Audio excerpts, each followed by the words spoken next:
ever since the passing of Chadwick Boseman, aka the Black Panther, we heard a lot about what was going on and how people found out and how it impacted them and even when they found out.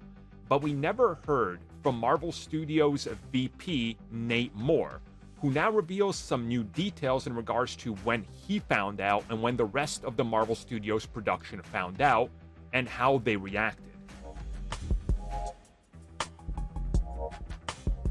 So this comes at us from Deadline, who sat down with Nate Moore, the VP of Production and Development at Marvel Studios, who was talking about Black Panther Wakanda Forever, the legacy of the character, and of course, the impact that Chadwick Boseman had on the character, and what exactly happened when he passed away and when Marvel Studios found out.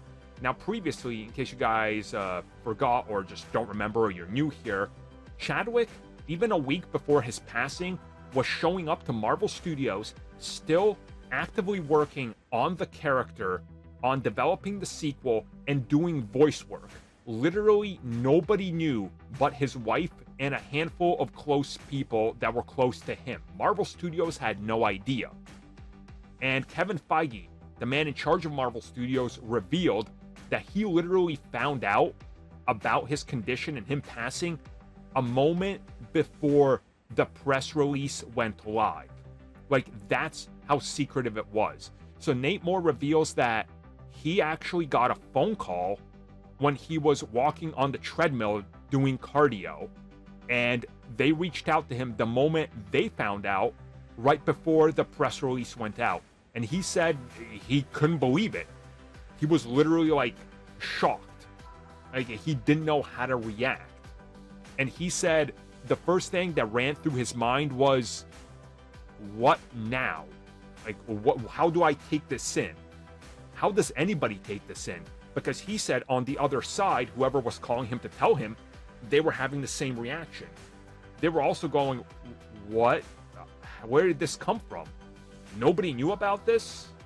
Like, what's happening? Like, their world got turned upside down. And again, before somebody says, oh, they're making it about themselves and all this, look at how insecure, look at how stupid they are, look at how, insensitive they are to the whole thing. Guys, back up a second, be more respectful. This was a friend, a colleague. I'm pretty sure somebody here has had something like that happen in your life where you go, wait a second. And you just think about it for a second, you're like, wait, what now? How do I continue without this friend in my life or this person, right? Suddenly taken from you? That's what they're saying. Like, it's a huge impact, not just on, like, the family, which, again, it is, but also you as a friend, a close friend, an acquaintance, a partner, a employee, a co-worker, right? Like, it shakes up everything, and it makes you pause for a second going, wow, and it kind of makes you reflect quickly on your mind. And that's what he says to Deadline. And again, people are running away with what he said and not looking at the whole picture, where he goes, what are we going to do now? How do we respond to the family? Like, what goes on next? How do we move forward as a team? And honestly, it's just kind of great to see this type of interview, because they've been, very quiet on their reactions and what exactly they felt and how they analyzed it. So it's nice to see some honesty here from somebody in this position.